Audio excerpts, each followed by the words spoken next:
നമസ്കാരം. എജുവേൾഡ് കേരള യൂട്യൂബ് ചാനലിലേക്ക് എല്ലാവർക്കും സ്വാഗതം. ഇന്നത്തെ ക്ലാസ്സിൽ 2026 അക്ഷര കൈരളി പരീക്ഷാ പതിപ്പിലെ +1 തുല്യത പൊളിറ്റിക്കൽ സയൻസ് മാതൃകാ ചോദ്യപേപ്പറിന്റെ രണ്ടാം ഭാഗമാണ് വിശകലനം ചെയ്യുന്നത്. വരും ദിവസങ്ങളിൽ മറ്റു വിഷയങ്ങളിലെ മാതൃകാ ചോദ്യപേപ്പറുകളും പ്രധാന ചോദ്യോത്തരങ്ങളും ചാനലിൽ അപ്ലോഡ് ചെയ്യുന്നതാണ്. അതുകൊണ്ട് ഈ ചാനൽ ഇതുവരെ സബ്സ്ക്രൈബ് ചെയ്തിട്ടില്ലെങ്കിൽ സബ്സ്ക്രൈബ് ചെയ്ത് സപ്പോർട്ട് ചെയ്യുക. പുതിയ ക്ലാസുകൾ അപ്ലോഡ് ചെയ്യുമ്പോൾ തന്നെ നോട്ടിഫിക്കേഷൻ ലഭിക്കുവാൻ ബെൽ ബട്ടൺ കൂടി എനേബിൾ ചെയ്യും. നിങ്ങളുടെ അഭിപ്രായങ്ങളും നിർദ്ദേശങ്ങളും കമന്റായി അറിയിക്കുക. ക്ലാസ് ഇഷ്ടമായാൽ ലൈക്കും ഷെയറും ചെയ്യാൻ മറക്കരുത്. ചോദ്യപേപ്പർ നോക്കാം. 21 മുതൽ 25 വരെയുള്ള ചോദ്യങ്ങളിൽ ഏതെങ്കിലും 4 എണ്ണത്തിന് ഉത്തരം എഴുതുവാനാണ്. ഓരോ ചോദ്യത്തിനും 5 മാർക്ക് വീതമാണ്. 21ാമത്തെ ചോദ്യം, പാശ്ചാത്യ മതേതരത്വവും ഇന്ത്യൻ മതേതരത്വവും താരതമ്യം ചെയ്യുക. പാശ്ചാത്യ മതേതരത്വവും ഇന്ത്യൻ മതേതരത്വവും താരതമ്യം ചെയ്യുക. ഭാഗം 2 പേജ് നമ്പർ 95 നോക്കുക. മതേതരത്വം എന്ന ആശയത്തിന് എല്ലാ രാജ്യങ്ങളിലും ഒരേ അർത്ഥമല്ല. ഓരോ രാജ്യത്തിന്റെയും ചരിത്രപരവും സാമൂഹികവും സാംസ്കാരികവുമായ സാഹചര്യങ്ങൾക്കനുസരിച്ച് മതേതരത്വത്തിന് വ്യത്യസ്ത രൂപങ്ങളുണ്ട്. പാശ്ചാത്യ രാജ്യങ്ങളിൽ രൂപപ്പെട്ട മതേതരത്വവും ഇന്ത്യയിലെ മതേതരത്വവും ലക്ഷ്യത്തിലും സമീപനത്തിലും വ്യത്യസ്തമാണ്. പാശ്ചാത്യ മതേതരത്വവും ഇന്ത്യൻ മതേതരത്വവും നോക്കാം. പാശ്ചാത്യ മതേതരത്വത്തിന്റെ പ്രധാന ലക്ഷ്യം മതത്തെയും രാഷ്ട്രത്തെയും വേർപെടുത്തുക എന്നതാണ്. രാഷ്ട്രവും മതവും പരസ്പരം ഇടപെടാതെ സ്വതന്ത്രമായി നിലനിൽക്കണമെന്നാണ് ഈ മാതൃകയുടെ കാഴ്ചപ്പാട്. വ്യക്തിപരമായ സ്വാതന്ത്ര്യത്തിനും സമത്വത്തിനും പ്രാധാന്യം നൽകുന്ന ഈ മാതൃകയിൽ മതം വ്യക്തിയുടെ സ്വകാര്യ കാര്യമാണ്. മതവുമായി ബന്ധപ്പെട്ട കാര്യങ്ങളിൽ രാഷ്ട്രം ഇടപെടുന്നില്ല. അതിനാൽ മതപരിഷ്കരണം എന്ന ആശയത്തിന് ഇവിടെ വലിയ പ്രാധാന്യമില്ല. എന്നാൽ ഇന്ത്യൻ മതേതരത്വം പാശ്ചാത്യ മാതൃകയിൽ നിന്ന് വ്യത്യസ്തമാണ്. ഇന്ത്യയിൽ രാഷ്ട്രവും മതവും പൂർണ്ണമായി വേർപെടുത്തുന്നില്ല. എല്ലാ മതങ്ങളെയും ഒരുപോലെ ബഹുമാനിക്കുകയും അവയ്ക്ക് തുല്യ പരിഗണന നൽകുകയും ചെയ്യുക എന്നതാണ് ഇന്ത്യൻ മതേതരത്വത്തിന്റെ അടിസ്ഥാന തത്വം. സാമൂഹിക നീതിയും സമത്വവും ഉറപ്പാക്കുന്നതിനായി ആവശ്യമായ സാഹചര്യങ്ങളിൽ രാഷ്ട്രം മതകാര്യങ്ങളിൽ ഇടപെടുന്നു. ഇനി ഇവ തമ്മിലുള്ള ഒരു താരതമ്യം നോക്കാം. പാശ്ചാത്യ മതേതരത്വം രാഷ്ട്രവും മതവും വേർപെടുത്തണമെന്ന് വാദിക്കുന്നു. ഇന്ത്യൻ മതേതരത്വം പൂർണ്ണമായ വേർതിരിവ് അംഗീകരിക്കുന്നില്ല. പാശ്ചാത്യ മാതൃകയിൽ മതകാര്യങ്ങളിൽ രാഷ്ട്രം ഇടപെടുന്നില്ല. എന്നാൽ ഇന്ത്യൻ മാതൃകയിൽ സാമൂഹിക പരിഷ്കരണത്തിനും പൊതു താൽപര്യത്തിനും വേണ്ടി രാഷ്ട്രം മതകാര്യങ്ങളിൽ ഇടപെടുന്നു. പാശ്ചാത്യ മാതൃക വ്യക്തിപരമായ സ്വാതന്ത്ര്യത്തിനും സമത്വത്തിനും പ്രാധാന്യം നൽകുന്നു. ഇന്ത്യൻ മാതൃക വ്യക്തിയുടെ സ്വാതന്ത്ര്യത്തിനോടൊപ്പം സമൂഹത്തിന്റെ താൽപര്യത്തിനും പ്രാധാന്യം നൽകുന്നു. പാശ്ചാത്യ മാതൃകയിൽ എല്ലാ മതങ്ങളോടും തുല്യ അകലം പാലിക്കുന്നു. ഇന്ത്യൻ മാതൃകയിൽ എല്ലാ മതങ്ങളോടും തുല്യ ബഹുമാനവും തുല്യ പരിഗണനയും നൽകുന്നു. പാശ്ചാത്യ മതേതരത്വം മതപരിഷ്കരണത്തിന് പ്രാധാന്യം നൽകുന്നില്ല. എന്നാൽ ഇന്ത്യൻ മതേതരത്വം രാഷ്ട്രത്തിന്റെ പിന്തുണയോടെ മതപരിഷ്കരണത്തെ അംഗീകരിക്കുന്നു. പാശ്ചാത്യ മാതൃകയിൽ വ്യത്യസ്ത മതങ്ങൾ തമ്മിലുള്ള സമാധാനപരമായ സഹവർത്തിത്വത്തിന് പ്രത്യേക ഊന്നൽ കുറവാണ്. എന്നാൽ ഇന്ത്യൻ മതേതരത്വം വിവിധ മതവിഭാഗങ്ങൾ തമ്മിലുള്ള സമാധാനപരമായ സഹവർത്തിത്വം ഉറപ്പാക്കാൻ ശ്രമിക്കുന്നു. ഇന്ത്യൻ മതേതരത്വം ന്യൂനപക്ഷ മതവിഭാഗങ്ങളുടെ സ്വാതന്ത്ര്യവും അവകാശങ്ങളും സംരക്ഷിക്കുന്നു. പാശ്ചാത്യ മതേതരത്വം രാഷ്ട്രവും മതവും തമ്മിലുള്ള വേർതിരിവിന് പ്രാധാന്യം നൽകുമ്പോൾ ഇന്ത്യൻ മതേതരത്വം എല്ലാ മതങ്ങളെയും തുല്യമായി അംഗീകരിക്കുകയും സാമൂഹിക നീതി, മതസ്വാതന്ത്ര്യം, മതസൗഹാർദ്ദം എന്നിവ ഉറപ്പാക്കുന്നതിനായി ആവശ്യമായ സാഹചര്യങ്ങളിൽ രാഷ്ട്രത്തിന് ഇടപെടാനുള്ള അധികാരം നൽകുകയും ചെയ്യുന്നു. അതിനാൽ ഇന്ത്യൻ സമൂഹത്തിന്റെ വൈവിധ്യത്തിന് ഏറ്റവും അനുയോജ്യമായ മാതൃകയാണ് ഇന്ത്യൻ മതേതരത്വം. 22ാമത്തെ ചോദ്യം, ഇന്ത്യയിലെ നിയമനിർമ്മാണ പ്രക്രിയയെക്കുറിച്ച് വിവരിക്കുക. ഇന്ത്യയിലെ നിയമനിർമ്മാണ പ്രക്രിയയെക്കുറിച്ച് വിവരിക്കുക. ഭാഗം 1 പേജ് നമ്പർ 91 നോക്കുക. ജനാധിപത്യ ഭരണക്രമത്തിൽ നിയമനിർമ്മാണം പാർലമെന്റിന്റെ ഏറ്റവും പ്രധാനപ്പെട്ട ചുമതലയാണ്. പാർലമെന്റ് നിയമങ്ങൾ നിർമ്മിക്കുന്നത് ബില്ലുകൾ പാസാക്കുന്നതിലൂടെയാണ്. ഒരു നിയമമാകുന്നതിന് മുമ്പ് ഓരോ ബില്ലും പാർലമെന്റിന്റെ വിവിധ ഘട്ടങ്ങളിലൂടെ കടന്നുപോകണം. ഇന്ത്യൻ ഭരണഘടനയുടെ 107 മുതൽ 122 വരെ അനുച്ഛേദങ്ങളിലാണ് പാർലമെന്റിന്റെ നിയമനിർമ്മാണ നടപടിക്രമങ്ങൾ വിശദീകരിച്ചിരിക്കുന്നത്. നിയമനിർമ്മാണത്തിന്റെ ആദ്യ പടിയാണ് ബിൽ അവതരിപ്പിക്കൽ. പാർലമെന്റിൽ പ്രധാനമായും അവതരിപ്പിക്കുന്ന ബില്ലുകളൊന്ന് നോക്കാം. 1. Government bill. മന്ത്രിമാർ അവതരിപ്പിക്കുന്ന ബില്ലുകളാണ് ഗവൺമെന്റ് ബില്ലുകൾ. പാർലമെന്റിൽ പാസ്സാകുന്ന ഭൂരിഭാഗം ബില്ലുകളും ഗവൺമെന്റ് ബില്ലുകളാണ്. 2 സ്വകാര്യ അംഗത്തിന്റെ ബിൽ. മന്ത്രിയല്ലാത്ത ഒരു പാർലമെന്റ് അംഗം അവതരിപ്പിക്കുന്ന ബില്ലാണ് സ്വകാര്യ അംഗത്തിന്റെ ബിൽ. 3 ധനബിൽ. നികുതി, സർക്കാർ വരുമാനം, ചെലവ് തുടങ്ങിയ ധനകാര്യ വിഷയങ്ങളുമായി ബന്ധപ്പെട്ട ബില്ലാണ് ധനബിൽ. 4 ധനേതര ബിൽ. ധനകാര്യ വിഷയങ്ങൾ ഒഴികെയുള്ള കാര്യങ്ങൾ ബന്ധപ്പെട്ട ബില്ലുകളാണ് ധനേതര ബില്ലുകൾ. ഇവ രണ്ടായി തിരിച്ചിരിക്കുന്നു: സാധാരണ ബിൽ, ഭരണഘടന ഭേദഗതി ബിൽ. നിയമനിർമ്മാണത്തിന്റെ ആദ്യ ഘട്ടമാണ് ഒന്നാം വായന. ഒന്നാം വായനയിൽ സഭയുടെ അനുമതി വാങ്ങിയ ശേഷം ഒരു വിശദീകരണ പ്രസ്താവനയോടുകൂടി ഏതെങ്കിലും അംഗം ബിൽ അവതരിപ്പിക്കുന്നു. ബിൽ എതിർപ്പ് നേരിടുകയാണെങ്കിൽ അവതരിപ്പിച്ച അംഗത്തിനും എതിർത്ത അംഗത്തിനും അവരുടെ നിലപാട് വിശദീകരിക്കുന്നതിന് അവസരം ലഭിക്കുന്നു. ഭൂരിപക്ഷം അംഗങ്ങൾ ബില്ലിന് അനുകൂലമായി വോട്ട് ചെയ്യുകയാണെങ്കിൽ അത് ഇന്ത്യ ഗവൺമെന്റ് ഗസറ്റിൽ പ്രസിദ്ധീകരിക്കും. അടുത്തത് രണ്ടാം വായന. ബില്ലിന്റെ ഏറ്റവും പ്രധാനപ്പെട്ട ഘട്ടമാണ് രണ്ടാം വായന. ഈ ഘട്ടത്തിൽ ബില്ലിലെ ഓരോ വ്യവസ്ഥയും വിശദമായി പരിശോധിക്കുന്നു. ഈ ഘട്ടത്തിലാണ് ബില്ലിന്റെ അടിസ്ഥാന ഘട്ടങ്ങൾ ചർച്ച ചെയ്യപ്പെടുന്നത്. ഏറ്റവും ദൈർഘ്യമേറിയ ഘട്ടമാണിത്. ചർച്ചയ്ക്ക് ശേഷം ബില്ല് കമ്മിറ്റിയുടെ പരിഗണനയ്ക്ക് വിടുന്നു. രണ്ടാം വായനയ്ക്ക് 2 ഉപഘട്ടങ്ങൾ കൂടിയുണ്ട്. 1 കമ്മിറ്റി ഘട്ടം, 2 റിപ്പോർട്ട് ഘട്ടം. കമ്മിറ്റി ഘട്ടം നോക്കാം. ഭരണ പ്രതിപക്ഷ അംഗങ്ങളെ ഉൾപ്പെടുത്തി സഭ സെലക്ട് കമ്മിറ്റി രൂപീകരിക്കുന്നു. കമ്മിറ്റിയിലെ അംഗങ്ങൾ ബില്ലിലെ വ്യവസ്ഥകൾ സൂക്ഷ്മമായി വിലയിരുത്തി സഭയിൽ ചർച്ച ചെയ്യുന്നതിനുള്ള റിപ്പോർട്ട് തയ്യാറാക്കുന്നു. റിപ്പോർട്ട് ഘട്ടം. കമ്മിറ്റി റിപ്പോർട്ടിന്റെ അടിസ്ഥാനത്തിൽ സഭ ബില്ലിലെ വ്യവസ്ഥകൾ ഓരോ ഭാഗങ്ങളായി ചർച്ച ചെയ്ത് വോട്ടെടുപ്പ് നടത്തുന്നു. അടുത്തത് മൂന്നാം വായനയാണ്. മൂന്നാം വായനയ്ക്കായി നിശ്ചയിക്കപ്പെടുന്ന ദിവസം അന്തിമ അംഗീകാരത്തിനായി ബിൽ സഭയിൽ അവതരിപ്പിക്കുന്നു. കാര്യമായ മാറ്റങ്ങളൊന്നും ഈ ഘട്ടത്തിൽ ബില്ലിന് വരുത്താറില്ല. ഹാജരായ അംഗങ്ങളിൽ ഭൂരിപക്ഷം പേരും ബില്ലിന് അനുകൂലമായി വോട്ട് ചെയ്യുകയാണെങ്കിൽ സഭ ബിൽ പാസ്സായതായും കണക്കാക്കും. ഒരു സഭ ബിൽ പാസാക്കിയാൽ രണ്ടാമത്തെ സഭയിലും ഇതേ നടപടിക്രമങ്ങൾ എല്ലാം പൂർത്തിയാക്കണം. രണ്ടാമത്തെ സഭയിൽ എന്തെങ്കിലും അഭിപ്രായ വ്യത്യാസമുണ്ടെങ്കിൽ ഇരു സഭകളിലെയും സംയുക്ത സമ്മേളനം വിളിച്ചുകൂട്ടി തീരുമാനമെടുക്കുന്നു. 2 സഭകളും പാസാക്കിയ ബിൽ രാഷ്ട്രപതിയുടെ അംഗീകാരത്തിനായി സമർപ്പിക്കുന്നു. രാഷ്ട്രപതിക്ക് ബില്ലിന് അംഗീകാരം നൽകാം.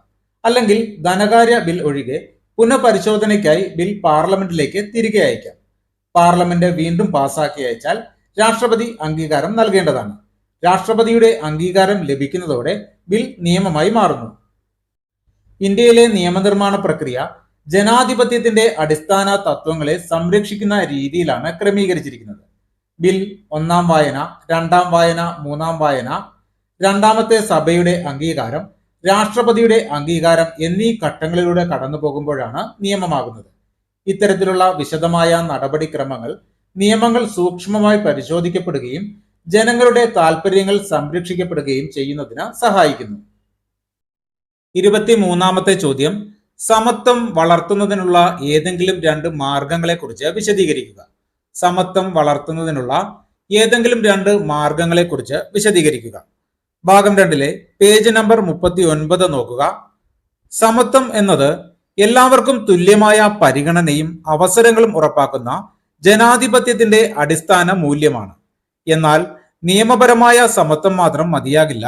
സമൂഹത്തിൽ നിലനിൽക്കുന്ന അസമത്വങ്ങൾ ഇല്ലാതാക്കുന്നതിനും യഥാർത്ഥ സമത്വം ഉറപ്പാക്കുന്നതിനുമായി വിവിധ മാർഗങ്ങൾ സ്വീകരിക്കേണ്ടതുണ്ട്. അവ ഏതൊക്കെയാണെന്ന് നോക്കാം. 1 ഔപചാരിക സമത്വം സ്ഥാപിക്കൽ. 2 സമത്വം വ്യത്യസ്ത പരിഗണനയിലൂടെ. 3 അനുകൂലാത്മക നടപടികൾ. വിശദമായി നോക്കാം. ഔപചാരിക സമത്വം. ഔപചാരിക സമത്വം എന്നത് നിയമത്തിന്റെയും രാഷ്ട്രത്തിന്റെയും മുന്നിൽ എല്ലാ പൗരന്മാരെയും ഒരുപോലെ പരിഗണിക്കുക എന്നതാണ്. ലോകത്തുടനീളമുള്ള സാമൂഹികവും രാഷ്ട്രീയവുമായ അസമത്വങ്ങൾ നീക്കുന്നതിനുള്ള ആദ്യ പടിയായി ഇത് കണക്കാക്കപ്പെടുന്നു. ഇതിന്റെ പ്രധാന സവിശേഷതകൾ നോക്കാം. ലോകത്തിടനീളമുള്ള സാമൂഹികവും രാഷ്ട്രീയമായ അസമത്വങ്ങളും ആനുകൂല്യങ്ങളും ഇല്ലാതാക്കുക. മതം, ജാതി, വർഗം, ലിംഗം, ഭാഷ തുടങ്ങിയവയുടെ പേരിൽ വിവേചനം പാടില്ല. രാഷ്ട്രം എല്ലാ പൗരന്മാരെയും ഒരേപോലെ നിയമത്തിന് വിധേയരാക്കുന്നു. പൗരന്മാർക്ക് തുല്യമായ നിയമപരിരക്ഷയും സമാന അവകാശങ്ങളും ഉറപ്പാക്കുന്നു. എല്ലാവർക്കും ഒരുപോലെ അവസരങ്ങൾ ലഭിക്കുന്നതിനുള്ള അടിസ്ഥാന സാഹചര്യം സൃഷ്ടിക്കുന്നു. 2 സമത്വം വ്യത്യസ്തമായ പരിഗണനയിലൂടെ. ഔപചാരിക സമത്വം മാത്രം മതിയാകില്ല. സമൂഹത്തിൽ പിന്നാക്കാവസ്ഥയിലുള്ള വിഭാഗങ്ങളെ മറ്റുള്ളവർക്കൊപ്പം എത്തിക്കാൻ വ്യത്യസ്തമായ പരിഗണന ആവശ്യമാണ്. അതിനാൽ ഒരേ രീതിയിൽ എല്ലാവരെയും പരിഗണിക്കുന്നതിന് പകരം ആവശ്യമായവർക്ക് പ്രത്യേക പരിഗണന നൽകുന്നതാണ് ഈ മാർഗം. ഉദാഹരണം, വികലാംഗരായ വ്യക്തികൾക്ക് പൊതുയിടങ്ങളിൽ പ്രവേശിക്കുന്നതിനായി അനുയോജ്യമായ സൗകര്യങ്ങൾ, റാമ്പ്, പ്രത്യേക സംവിധാനങ്ങൾ തുടങ്ങിയവ ഒരുക്കുന്നത്. സ്ത്രീകളുടെ സുരക്ഷ ഉറപ്പാക്കുന്നതിനായി ഷീറ്റ് ടാക്സി പോലുള്ള പ്രത്യേക സേവനങ്ങൾ ആരംഭിക്കുന്നത്. ചില വിഭാഗങ്ങൾക്ക് പ്രത്യേക പരിഗണന നൽകുന്നത് സമത്വത്തിന് എതിരല്ല. യഥാർത്ഥ സമത്വം കൈവരിക്കാൻ ആവശ്യമായ സാഹചര്യം സൃഷ്ടിക്കുന്നതിനുള്ള മാർഗമാണിത്. ഇത് അവസര സമത്വം ഉറപ്പാക്കുകയും സാമൂഹ്യനീതി നടപ്പാക്കുകയും ചെയ്യുന്നു. അടുത്തത് അനുകൂലാത്മക നടപടികൾ നോക്കാം. ഔപചാരിക സമത്വവും വ്യത്യസ്തമായ പരിഗണനയും മാത്രം മതിയാകാതെ വരുമ്പോൾ പിന്നാക്കം നിൽക്കുന്ന വിഭാഗങ്ങളുടെ പുരോഗതിക്കായി സർക്കാർ സ്വീകരിക്കുന്ന പ്രത്യേക നടപടികളാണ് അനുകൂലാത്മക നടപടികൾ. നോക്കാം. സാമൂഹികമായി പിന്നാക്കം നിൽക്കുന്ന വിഭാഗങ്ങൾക്ക് പ്രത്യേക പരിഗണന നൽകുന്നു. വിദ്യാഭ്യാസ സ്ഥാപനങ്ങളിൽ പ്രവേശന സംവരണം നൽകുന്നു. തൊഴിൽ സംവരണം നൽകുന്നു. ഈ നടപടികൾ ദുർബല വിഭാഗങ്ങളുടെ ജീവിത നിലവാരം ഉയർത്തുകയും സമൂഹത്തിന്റെ മുഖ്യധാരയിലേക്ക് അവരെ കൊണ്ടുവരികയും ചെയ്യുന്നു. സാമൂഹിക നീതിയും അവസര സമത്വവും ഉറപ്പാക്കുക എന്നതാണ് ഇതിന്റെ ലക്ഷ്യം. ഔപചാരിക സമത്വം, വ്യത്യസ്തമായ പരിഗണന, അനുകൂലാത്മക നടപടികൾ എന്നീ 3 മാർഗങ്ങളിലൂടെ സമൂഹത്തിലെ അസമത്വങ്ങൾ കുറയ്ക്കാനും എല്ലാവർക്കും തുല്യമായ അവസരങ്ങൾ ഉറപ്പാക്കുവാനും കഴിയും. അതുവഴി യഥാർത്ഥ സമത്വവും സാമൂഹിക നീതിയും കൈവരിക്കാനാകും. 24ാമത്തെ ചോദ്യം, 73ാം ഭരണഘടനാ ഭേദഗതിയിലെ വ്യവസ്ഥകളെ കുറിച്ച് ചുരുക്കി വിവരിക്കുക. 73ാം ഭരണഘടനാ ഭേദഗതിയിലെ വ്യവസ്ഥകളെ കുറിച്ച് ചുരുക്കി വിവരിക്കുക. ഭാഗം 1 പേജ് നമ്പർ 140 നോക്കുക. പ്രാദേശിക സ്വയംഭരണ സ്ഥാപനങ്ങളെ ശക്തിപ്പെടുത്തുകയും ഭരണത്തിൽ ജനങ്ങളുടെ നേരിട്ടുള്ള പങ്കാളിത്തം ഉറപ്പാക്കുകയും ചെയ്യുക എന്ന ലക്ഷ്യത്തോടെയാണ് 73ാം ഭരണഘടനാ ഭേദഗതി പാസാക്കിയത്. ഈ ഭരണഘടനാ ഭേദഗതി പഞ്ചായത്തി രാജ് സ്ഥാപനങ്ങൾക്ക് ഭരണഘടനാപരമായ അംഗീകാരം നൽകുകയും ഇതിലൂടെ ഗ്രാമീണ തദ്ദേശ സ്വയംഭരണ സ്ഥാപനങ്ങളെ കൂടുതൽ ശക്തിപ്പെടുത്തുകയും ചെയ്തു. 73ാം ഭരണഘടനാ ഭേദഗതിയിലെ വ്യവസ്ഥകൾ പ്രകാരം പഞ്ചായത്തി രാജ് സ്ഥാപനങ്ങൾക്ക് ഭരണഘടനാപരമായ അംഗീകാരം നൽകി. ത്രിതല പഞ്ചായത്ത് സംവിധാനം നിലവിൽ വന്നു. ഗ്രാമപഞ്ചായത്ത്, പഞ്ചായത്ത് സമിതി അഥവാ ബ്ലോക്ക് പഞ്ചായത്ത്, ജില്ലാ പഞ്ചായത്ത് എന്നിവയാണ്. വിശദമായി നോക്കാം. ഗ്രാമപഞ്ചായത്ത് പഞ്ചായത്ത് രാജ് വ്യവസ്ഥയുടെ അടിത്തറയാണ് ഗ്രാമപഞ്ചായത്ത്. ഒരു ഗ്രാമപഞ്ചായത്തിൽ ഒരു ഗ്രാമമോ ഗ്രാമങ്ങളുടെ ഒരു സംഘമോ ഉണ്ടായിരിക്കും. ഗ്രാമപ്രദേശങ്ങളിലെ ജനങ്ങളാൽ നേരിട്ട് തെരഞ്ഞെടുക്കപ്പെടുന്ന അംഗങ്ങളടങ്ങുന്ന ഭരണസമിതിയാണ് പഞ്ചായത്തിൽ ഭരണം നടത്തുന്നത്. അടുത്തത് പഞ്ചായത്ത് സമിതി അഥവാ ബ്ലോക്ക് പഞ്ചായത്ത്. ഗ്രാമപഞ്ചായത്തിനും ജില്ലാ പഞ്ചായത്തിനും മധ്യയുള്ള ഒരു ഇടത്തട്ടാണ് ബ്ലോക്ക് പഞ്ചായത്ത്. മണ്ഡൽ അഥവാ താലൂക്ക് പഞ്ചായത്ത് എന്ന പേരിലും ഇതറിയപ്പെടുന്നു. അടുത്തത് ജില്ലാ പഞ്ചായത്ത്. പഞ്ചായത്ത് രാജ് സംവിധാനത്തിന്റെ ഏറ്റവും ഉയർന്ന തലമാണ് ജില്ലാ പഞ്ചായത്ത്. ജില്ലയിലെ ഗ്രാമീണ മേഖല പൂർണ്ണമായും ഇതിൽ ഉൾപ്പെടുന്നു. 73ാം ഭരണഘടനാ ഭേദഗതി അനുസരിച്ച് ഗ്രാമസഭയ്ക്ക് രൂപം നൽകി. പ്രദേശത്തെ വോട്ടർമാരായ എല്ലാ പ്രായപൂർത്തിയായ പൗരന്മാരും ഗ്രാമസഭയിലെ അംഗങ്ങളാണ്. ഗ്രാമസഭ വർഷത്തിൽ 3 പ്രാവശ്യം യോഗം ചേരുകയും പഞ്ചായത്തിന്റെ പ്രവർത്തനങ്ങൾ നിരീക്ഷിക്കുകയും വികസന പദ്ധതികളിൽ നിർദ്ദേശങ്ങൾ നൽകുകയും ചെയ്യുന്നു. ഗ്രാമസഭയുടെ പങ്കും പ്രവർത്തനങ്ങളും നിശ്ചയിക്കുന്നത് അതത് സംസ്ഥാനങ്ങളിലെ നിയമസഭകൾ പാസാക്കുന്ന നിയമങ്ങൾ അനുസരിച്ചാണ്. 73ാം ഭരണഘടനാ ഭേദഗതി ഗ്രാമീണ ജനങ്ങൾക്ക് ഭരണത്തിൽ നേരിട്ടുള്ള പങ്കാളിത്തം ഉറപ്പാക്കുകയും പഞ്ചായത്തി രാജ് സ്ഥാപനങ്ങളെ ശക്തിപ്പെടുത്തി തദ്ദേശ സ്വയംഭരണം കൂടുതൽ ഫലപ്രദമാക്കുകയും ചെയ്തു. 25ാമത്തെ ചോദ്യം, ഒരു ഭരണഘടനയുടെ പ്രധാന ധർമ്മങ്ങളെക്കുറിച്ച് വിവരിക്കുക. ഒരു ഭരണഘടനയുടെ പ്രധാന ധർമ്മങ്ങളെക്കുറിച്ച് വിവരിക്കുക. ഭാഗം 1 പേജ് നമ്പർ 10 നോക്കുക. ഒരു രാജ്യത്തിന്റെ ഭരണ സംവിധാനത്തിന്റെ അടിസ്ഥാന നിയമമാണ് ഭരണഘടന. ഭരണകൂടത്തിന്റെ അധികാരങ്ങളും ജനങ്ങളുടെ അവകാശങ്ങളും കടമകളും ഭരണഘടന നിർണ്ണയിക്കുന്നു. ഒരു നല്ല ഭരണഘടന നിർവഹിക്കേണ്ട പ്രധാന ധർമ്മങ്ങൾ നോക്കാം. 1. ഭരണഘടന ഏകോപനവും ഉറപ്പും നൽകുന്നു. ഒരു രാജ്യത്ത് വ്യത്യസ്ത മതം, ജാതി, ഭാഷ, സംസ്കാരം എന്നിവയുള്ള ജനവിഭാഗങ്ങൾ ജീവിക്കുന്നു. ഇവർ തമ്മിലുള്ള വ്യത്യാസങ്ങൾക്കിടയിലും സമാധാനപരമായി ഒരുമിച്ച് ജീവിക്കാൻ ആവശ്യമായ പൊതുവായ നിയമങ്ങളും ചട്ടങ്ങളും ഭരണഘടന നൽകുന്നു.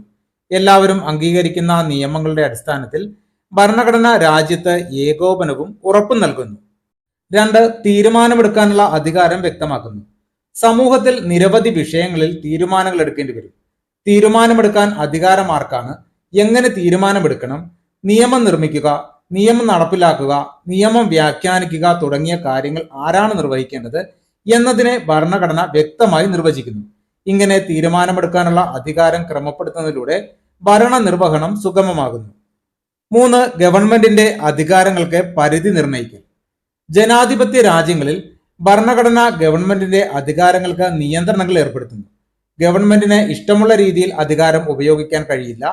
ജനങ്ങളുടെ അടിസ്ഥാന അവകാശങ്ങളെ സംരക്ഷിക്കുന്നതിനും അധികാര ദുരുപയോഗം തടയുന്നതിനുമായി ഭരണഘടന അധികാരങ്ങൾക്ക് വ്യക്തമായ പരിധി നിശ്ചയിക്കുന്നു. അടുത്തത് സമൂഹത്തിന്റെ ലക്ഷ്യങ്ങളും അഭിലാഷങ്ങളും പ്രകടമാക്കുന്നു. ഒരു രാജ്യത്തിന്റെ സ്വാതന്ത്ര്യം, സമത്വം, സാമൂഹ്യ നീതി, മതേതരത്വം, സോഷ്യലിസം, ജനാധിപത്യം, ക്ഷേമരാജ്യം തുടങ്ങിയ മൂല്യങ്ങളും ലക്ഷ്യങ്ങളും ഭരണഘടനയിൽ പ്രതിഫലിക്കുന്നു. നിലവിലുള്ള സമൂഹത്തെ കൂടുതൽ മെച്ചപ്പെട്ട സമൂഹമാക്കി മാറ്റുന്നതിനുള്ള മാർഗനിർദ്ദേശങ്ങളും ഭരണഘടന നൽകുന്നു. അടുത്തത് ജനതയുടെ മൗലിക വ്യക്തിത്വം. ഓരോ വ്യക്തിക്കും അവരവരുടേതായ വ്യക്തിത്വമുള്ളതുപോലെ ഓരോ രാജ്യത്തിനും അതിൻ്റെതായ മൗലിക വ്യക്തിത്വമുണ്ട്. ഒരു രാജ്യത്തിന്റെ ഭരണഘടനയാണ് ആ രാജ്യത്തിന്റെ മൗലിക വ്യക്തിത്വത്തെ പ്രതിഫലിപ്പിക്കുന്നത്. ഇന്ത്യ, പാകിസ്ഥാൻ, ചൈന എന്നീ രാജ്യങ്ങൾക്ക് ഓരോന്നിനും വ്യത്യസ്തമായ മൗലിക വ്യക്തിത്വമാണുള്ളത്. ഇന്ത്യയുടെ മൗലിക വ്യക്തിത്വത്തിന്റെ പ്രധാന ഘടകങ്ങളാണ് മതേതരത്വവും ഫെഡറലിസവും. അതിനാൽ ഇന്ത്യയുടെ മൗലിക വ്യക്തിത്വം സംരക്ഷിക്കുകയും നിലനിർത്തുകയും ചെയ്യുക എന്നത് ഇന്ത്യൻ ഭരണഘടനയുടെ പ്രധാന ധർമ്മങ്ങളിൽ ഒന്നാണ്.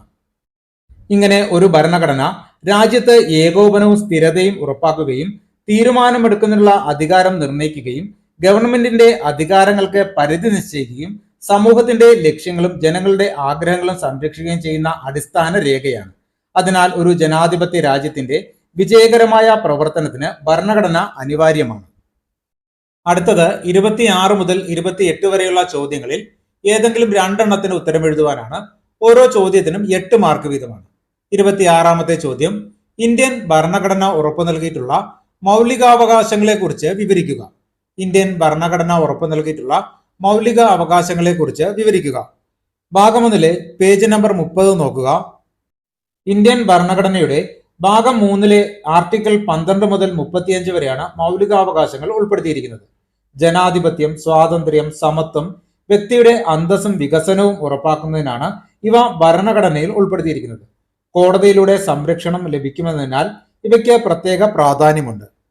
ഭരണഘടന ഉറപ്പു നൽകുന്ന മൗലികാവകാശങ്ങൾ സമത്വാവകാശം, സ്വാതന്ത്ര്യത്തിനുള്ള അവകാശം, ചൂഷണത്തിനെതിരെയുള്ള അവകാശം, മതസ്വാതന്ത്ര്യത്തിനുള്ള അവകാശം, സാംസ്കാരികവും വിദ്യാഭ്യാസപരവുമായ അവകാശം, ഭരണഘടനാപരമായ പരിഹാരത്തിനുള്ള അവകാശം. വിശദമായി നോക്കാം. സമത്വത്തിനുള്ള അവകാശം. നിയമത്തിനു മുന്നിൽ എല്ലാവരും തുല്യരാണ്. മതം, ജാതി, ലിംഗം, വർഗം, ജന്മസ്ഥലം എന്നിവയുടെ അടിസ്ഥാനത്തിൽ വിവേചനം പാടില്ല. പൊതു തൊഴിലുകളിൽ തുല്യ അവസരം ഉറപ്പാക്കുന്നു. തൊട്ടുകൂടായ്മയും ബഹുമതി പട്ടങ്ങളും നിരോധിക്കുന്നു. സൈനിക വിദ്യാഭ്യാസ ബഹുമതികൾ ഒഴികെ. 2 സ്വാതന്ത്ര്യത്തിനുള്ള അവകാശം. അഭിപ്രായ പ്രകടന സ്വാതന്ത്ര്യം, സമാധാനപരമായി സമ്മേളിക്കാനുള്ള സ്വാതന്ത്ര്യം, സംഘടനകൾ രൂപീകരിക്കാനുള്ള സ്വാതന്ത്ര്യം, ഇന്ത്യയിൽ എവിടെയും സഞ്ചരിക്കാനും താമസിക്കാനും തൊഴിൽ ചെയ്യാനുമുള്ള സ്വാതന്ത്ര്യം, ജീവിക്കാനും വ്യക്തി സ്വാതന്ത്ര്യത്തിനുമുള്ള സംരക്ഷണം, നിയമവിരുദ്ധ അറസ്റ്റിനും തടങ്കലിനുമെതിരെയുള്ള സംരക്ഷണം. 3 ചൂഷണത്തിനെതിരായ അവകാശം.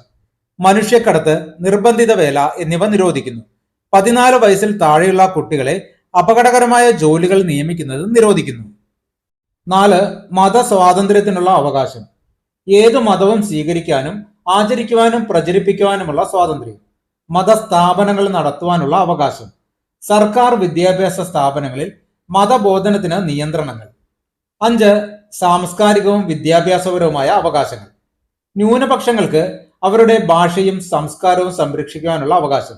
സ്വന്തം വിദ്യാഭ്യാസ സ്ഥാപനങ്ങൾ സ്ഥാപിക്കുവാനും നടത്തുവാനുമുള്ള അവകാശം. 6 ഭരണഘടനാപരമായ പരിഹാരങ്ങൾക്കുള്ള അവകാശം. മൗലിക അവകാശങ്ങൾ ലംഘിക്കപ്പെട്ടാൽ സുപ്രീം കോടതിയോ ഹൈക്കോടതിയോ സമീപിക്കാം. റിട്ട് പുറപ്പെടുവിക്കാൻ കോടതികൾക്ക് അധികാരമുണ്ട്. ഈ അവകാശത്തെ ഡോക്ടർ BR അംബേദ്കർ ഭരണഘടനയുടെ ഹൃദയവും ആത്മാവും എന്ന് വിശേഷിപ്പിച്ചു. മൗലിക അവകാശങ്ങൾ ഇന്ത്യൻ ജനാധിപത്യത്തിന്റെ അടിത്തറയാണ്. വ്യക്തിയുടെ സ്വാതന്ത്ര്യവും സമത്വവും അന്തസ്സും സംരക്ഷിക്കുന്നതിനൊപ്പം സാമൂഹിക നീതി ഉറപ്പാക്കാനും ജനങ്ങളുടെ അവകാശങ്ങൾ സംരക്ഷിക്കാനും ഇവ നിർണായക പങ്കുവഹിക്കുന്നു. അതിനാൽ ഇന്ത്യൻ ഭരണഘടനയിലെ ഏറ്റവും പ്രധാനപ്പെട്ട സവിശേഷതകളിലൊന്ന് മൗലിക അവകാശങ്ങളാണ്. 27ാമത്തെ ചോദ്യം +2 ചോദ്യമാണ്, തെറ്റായി പ്രിന്റ് ചെയ്തതാണ്. 28ാമത്തെ ചോദ്യം, ഇന്ത്യൻ ഫെഡറലിസത്തിന്റെ ഏതെങ്കിലും 4 തർക്ക മേഖലകളെ കുറിച്ച് വിവരിക്കുക. ഇന്ത്യൻ ഫെഡറലിസത്തിന്റെ ഏതെങ്കിലും 4 തർക്ക മേഖലകളെ കുറിച്ച് വിവരിക്കുക. ഭാഗം 1 പേജ് നമ്പർ 125 നോക്കുക. ഇന്ത്യൻ ഫെഡറലിസത്തിന്റെ വിജയത്തിന് കേന്ദ്ര സംസ്ഥാന ബന്ധങ്ങൾ വളരെ പ്രധാനമാണ്. ഭരണഘടന കേന്ദ്രത്തിനും സംസ്ഥാനങ്ങൾക്കും അധികാരങ്ങൾ വിഭജിച്ചു നൽകുന്നുണ്ടെങ്കിലും കേന്ദ്രത്തിന് കൂടുതൽ അധികാരങ്ങൾ നൽകിയിട്ടുള്ളതിനാൽ സംസ്ഥാനങ്ങൾ പലപ്പോഴും കൂടുതൽ സ്വയംഭരണാധികാരം ആവശ്യപ്പെടുന്നു. ഈ സാഹചര്യത്തിൽ കേന്ദ്ര സംസ്ഥാന ബന്ധങ്ങളിൽ ചില തർക്കങ്ങൾ നിലനിൽക്കുന്നു. പ്രധാന തർക്ക മേഖലകൾ നോക്കാം. 1. സ്വയംഭരണാധികാരത്തിനുള്ള ആവശ്യം. കേന്ദ്രത്തിന് നൽകിയിരിക്കുന്ന വിശാലമായ അധികാരങ്ങൾ കുറച്ച് സംസ്ഥാനങ്ങൾക്ക് കൂടുതൽ അധികാരവും സാമ്പത്തിക സ്വാതന്ത്ര്യം നൽകണമെന്ന് വിവിധ സംസ്ഥാനങ്ങൾ ആവശ്യപ്പെടുന്നു. കേന്ദ്ര സംസ്ഥാന ബന്ധം കൂടുതൽ സന്തുലിതമാക്കണമെന്ന ആവശ്യവും ഉയരാറുണ്ട്. 2. ഗവർണർമാരുടെ പങ്ക്. ഗവർണറെ കേന്ദ്ര സർക്കാർ നിയമിക്കുന്നതിനാൽ അദ്ദേഹം കേന്ദ്രത്തിന്റെ പ്രതിനിധിയായി പ്രവർത്തിക്കുന്നുവെന്ന വിമർശനമുണ്ട്. മന്ത്രിസഭാ രൂപീകരണം, ബില്ലുകൾ രാഷ്ട്രപതിയുടെ പരിഗണനയ്ക്ക് അയക്കൽ, സർക്കാർ പിരിച്ചുവിടൽ തുടങ്ങിയ വിഷയങ്ങളിൽ തർക്കങ്ങൾ ഉണ്ടാകാറുണ്ട്. 3. പ്രസിഡന്റ് ഭരണം. സംസ്ഥാനത്ത് ഭരണഘടനാപരമായ സംവിധാനം തകരുമ്പോൾ അനുച്ഛേദം 356 പ്രകാരം പ്രസിഡന്റ് ഭരണം ഏർപ്പെടുത്താം. എന്നാൽ ഈ വ്യവസ്ഥ പലപ്പോഴും രാഷ്ട്രീയ ആവശ്യങ്ങൾക്കായി ദുരുപയോഗം ചെയ്യപ്പെട്ടിട്ടുണ്ടെന്ന വിമർശനമുണ്ട്. 4. പുതിയ സംസ്ഥാനങ്ങൾക്കായുള്ള ആവശ്യം. ഭാഷ, സംസ്കാരം, പ്രാദേശിക വികസനം, ഭരണ സൗകര്യം എന്നിവയുടെ അടിസ്ഥാനത്തിൽ പുതിയ സംസ്ഥാനങ്ങൾ രൂപീകരിക്കണമെന്ന ആവശ്യം ഉയരാറുണ്ട്. ഇത് കേന്ദ്ര സംസ്ഥാന ബന്ധത്തിൽ അഭിപ്രായ ഭിന്നതകൾ സൃഷ്ടിക്കുന്നു. 5. അന്തർ സംസ്ഥാന സംഘർഷങ്ങൾ. നദീജല തർക്കങ്ങൾ, അതിർത്തി പ്രശ്നങ്ങൾ, വിഭവങ്ങളുടെ പങ്കുവെക്കൽ തുടങ്ങിയ വിഷയങ്ങളിൽ സംസ്ഥാനങ്ങൾ തമ്മിൽ സംഘർഷങ്ങൾ ഉണ്ടാകാറുണ്ട്. ഇത്തരം പ്രശ്നങ്ങൾ ഫെഡറൽ സംവിധാനത്തെ ബാധിക്കുന്നു. ഈ തർക്കങ്ങൾ ഉണ്ടായാലും സഹകരണ ഫെഡറലിസത്തിന്റെ അടിസ്ഥാനത്തിൽ കേന്ദ്രവും സംസ്ഥാനങ്ങളും പരസ്പര സഹകരണത്തോടെ പ്രവർത്തിക്കുമ്പോൾ ഇന്ത്യൻ ഫെഡറൽ സംവിധാനം കൂടുതൽ ശക്തവും ഫലപ്രദവുമാകും. ഈ ക്ലാസ് ഇവിടെ പൂർണ്ണമാവുകയാണ്. മറ്റു വിഷയങ്ങളുടെ മാതൃകാ ചോദ്യപേപ്പറുകളും എക്സാം റിലേറ്റഡ് ക്വസ്റ്റ്യൻസും ഉടൻ തന്നെ ചാനലിൽ അപ്ലോഡ് ചെയ്യുന്നതാണ്. അതുകൊണ്ട് ഈ ചാനൽ ഇതുവരെ സബ്സ്ക്രൈബ് ചെയ്തിട്ടില്ലെങ്കിൽ സബ്സ്ക്രൈബ് ചെയ്ത് സപ്പോർട്ട് ചെയ്യുക. പുതിയ ക്ലാസുകൾ അപ്ലോഡ് ചെയ്യുമ്പോൾ തന്നെ നോട്ടിഫിക്കേഷൻ ലഭിക്കുവാൻ ബെൽ ബട്ടൺ കൂടി എനേബിൾ ചെയ്യും. നിങ്ങളുടെ അഭിപ്രായങ്ങളും നിർദ്ദേശങ്ങളും കമന്റായി അറിയിക്കുക. ക്ലാസ് ഇഷ്ടമായാൽ ലൈക്കും ഷെയറും ചെയ്യാൻ മറക്കരുത്. നന്ദി, നമസ്കാരം.